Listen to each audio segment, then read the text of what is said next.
अस्सलाम वालेकुम। आज हम पढ़ेंगे लाहौर समिट 1974 और हम उम्मीद करते हैं कि आपको हमारी ये मेहनत पसंद आती होगी। और लाहौर समिट 1974 को सेकंड ओआईसी कॉन्फ्रेंस भी कहते हैं। दरअसल ये दूसरी आलमी इस्लामी सरबराही कॉन्फ्रेंस थी। स्यारा ज़मीन प्लैनेट अर्थ के हर खित्ते की एक कहानी है, इसलिए हमने स्यारा ज़मीन प्लैनेट अर्थ को मुख्तलिफ़ हिस्सों में यानी बरआज़मों में तकसीम कर रखा है ताकि इसकी अच्छे तरीके से स्टडी कर सकें, मुतालिया कर सकें। मुल्क पाकिस्तान बरआज़म एशिया में जनूबी एशिया में वाक़ एक मुल्क है।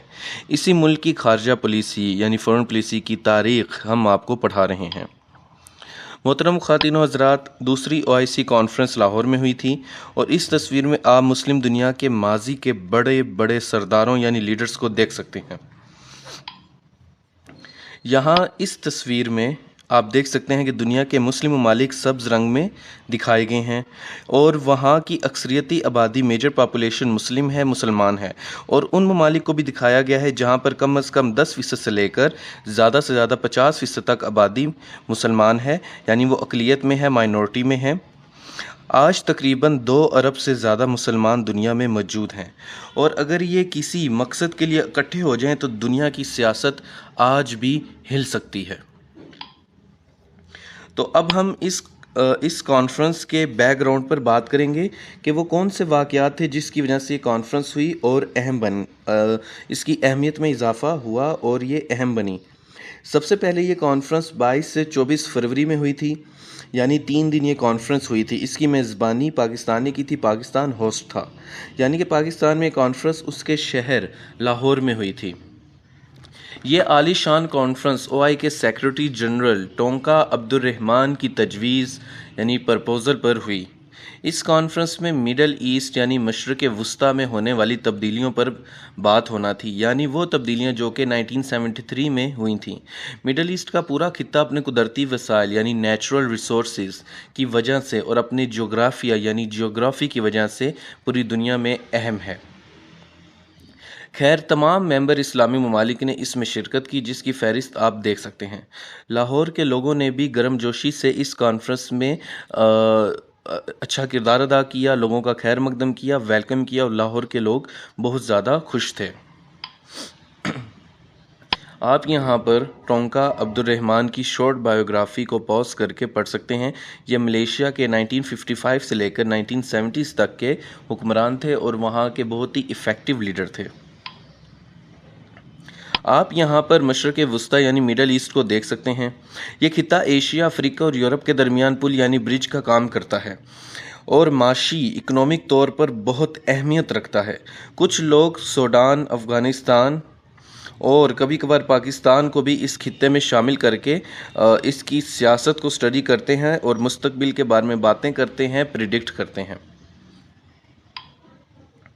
आप देख सकते हैं कि इस खित्ते की ज्योग्राफी की अहमियत में इसके कुदरती वसाइल की वजह से और ज़्यादा इजाफा हो जाता है कि कहाँ पर कौन कौन से जो इंडस्ट्रीज़ हैं वो मौजूद हैं। तो मुस्लिम अरब ममालिक और इसराइल के दरमियान होने वाली जंगें आप यहाँ पर देख सकते हैं। इसके अलावा हिज़्बुल्लाह और हमास से होने वाली फसादात और जंगें भी आप यहाँ पर देख सकते हैं। यानी इसराइल के एक तो मुस्लिम अरब ममालिक के साथ फसादात रहते हैं और दूसरी उसके फसादात रहते हैं हिज़्बुल्लाह जैसी तंजीमों के साथ। 1973 यानी 1973 की मुस्लिम अरब और इसराइल के दरमियान होने वाली जंगों की टाइमलाइन आप यहाँ पर देख सकते हैं।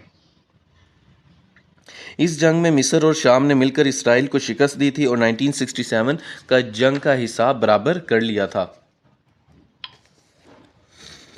हम सब ये भी जानते हैं कि इसराइल और अमेरिका और यूरोप से हर साल अरबों डॉलर मिलते हैं। 1970 की दहाई में भी उसको कई multiple million and few time billions of dollars मिला करते थे।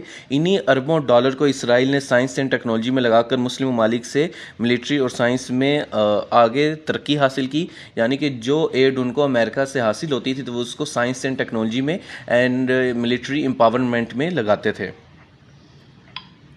यहाँ पर आपको मसला फ़लस्तीन की टाइमलाइन दिखाई गई है। आप वीडियो को रोक कर इसको देख सकते हैं। तो वापस आते हैं दूसरी सरबराह कॉन्फ्रेंस की तरफ कि भुट्टो ने इसका आगाज़ किया और मुंदरजा झेल बातों पर इत्तफाक हुआ। जॉर्डन यानी उर्दन, सीरिया यानी शाम और इजिप्ट यानी मिस्र और फ़लस्तीन यानी कि पैलेस्टाइन के लोगों की जद्दोजहद की मुकम्मल हिमायत की जाएगी।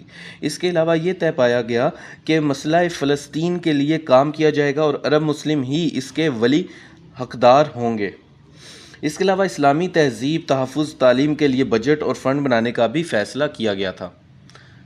खैर, यहाँ पर इस स्लाइड में आपको टाइमलाइन दिखाई गई है कि किस तरह से आप वीडियो को रोक करके देख सकते हैं कि जो पैलेस्टाइन इशू था।